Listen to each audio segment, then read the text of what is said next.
66% of United States residents' public water is fluoridated. It is known to have tremendous effects on bone cancer, joint problems, bone weakness, lowered estrogen and testosterone levels, and dental fluorosis, which is yellowing of the teeth and pitting in the enamel.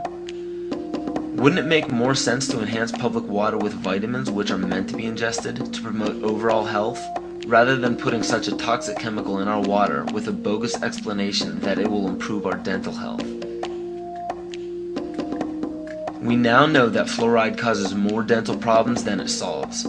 Something doesn't seem right about this. Do you honestly believe that these companies care deeply enough for the people to spend large amounts of their own money to fluoridate public water when the people already purchase their own toothpaste? But there's a difference between toothpaste and drinking water. We don't ingest toothpaste. If you go to any hardware store and look at any rat poison product, you will only find one ingredient: sodium fluoride. It is the most toxic ionic molecule outside of potassium dichromate. Now Dannon, along with other companies, have begun fluoridating bottled water. It is becoming increasingly difficult to get away from. And the fact that fluoride is also used in many prescription antidepressants shows that it eliminates aggression and motivation in people.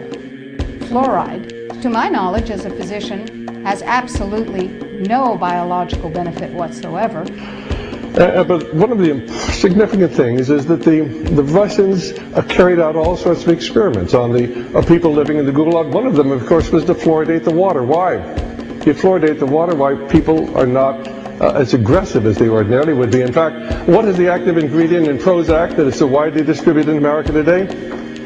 Why, it's a fluoride compound. And now, we are finding that public water nationwide is showing up with arsenic, lead, cadmium, and thermonium, which is a radioactive form of lead. Cancer, lowered sex drive, birth defects, sedation, and brain defects. Does this not sound like a wonder drug for anyone aiming to control a population?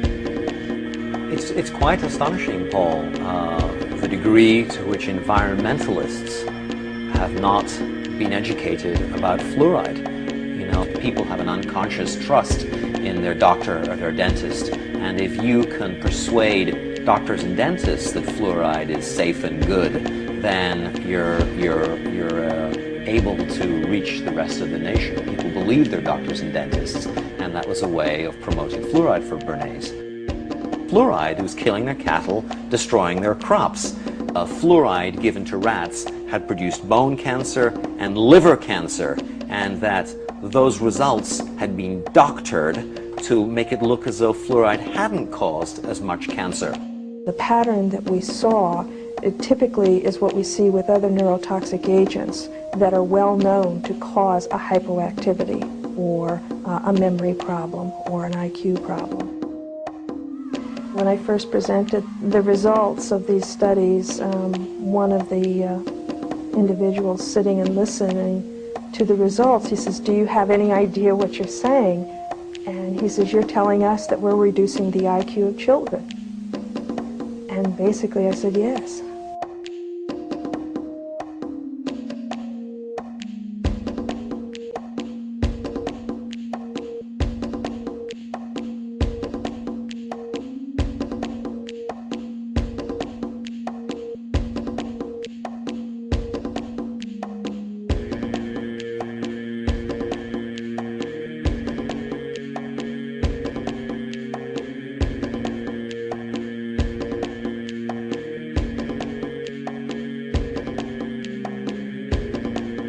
Aspartame, the artificial sweetener found in almost every low sugar or sugar-free product on the market.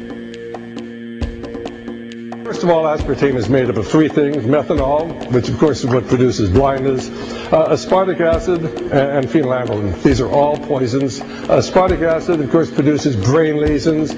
This was known back in the early 1970s. Methanol produces blindness. Phenylalanine is what you see in the brain, and in high dosage it produces trauma. We're not making this all up. The FDA did publish back in, I think it was in the 80s, they did publish the 92 potential side effects of aspartame. And they do, these side effects are extremely serious. Things like dizziness, problems with balance, abdominal pain and cramps, changes in vision, seizures and convulsions, etc., etc. Yet despite all of these harmful effects, Donald Rumsfeld pushed it out into the stores in over 5,000 products when he was CEO of Searly, the company that manufactured aspartame.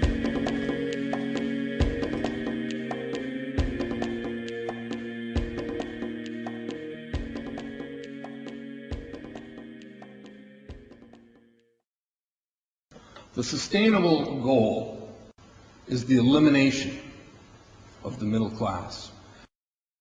The world cannot support 6 billion people. But you see, the plan behind sustainable development includes population control.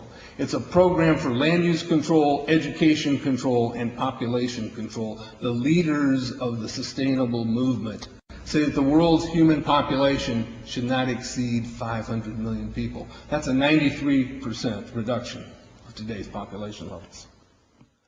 In 1992, while the Rio Conference was going on, George Bush, then president, was there. He was just offshore in Prince Charles's yacht, where he executed the Agenda 21 protocols on behalf of the United States and brought it back to Washington, D.C. Within a year, Bill Clinton, by executive order, established the President's Council for Sustainable Development.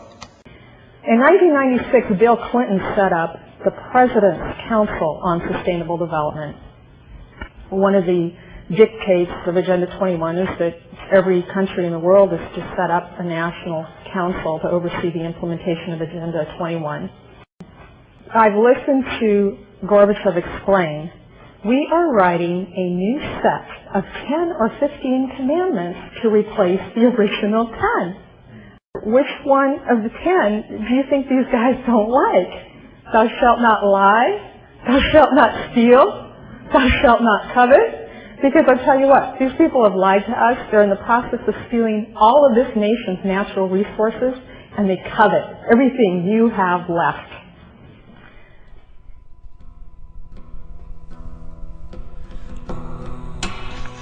To explain the map, the red are areas that are to be off limits to human beings. If you live there, you won't. The yellow areas are the areas for major control of all human activity. If you live there, you won't. The black dots are the smart growth zones. That's where human beings are to be stacked and packed in small living units along rail tracks. The smart growth program ultimately has jobs assigned and children cared for by the state.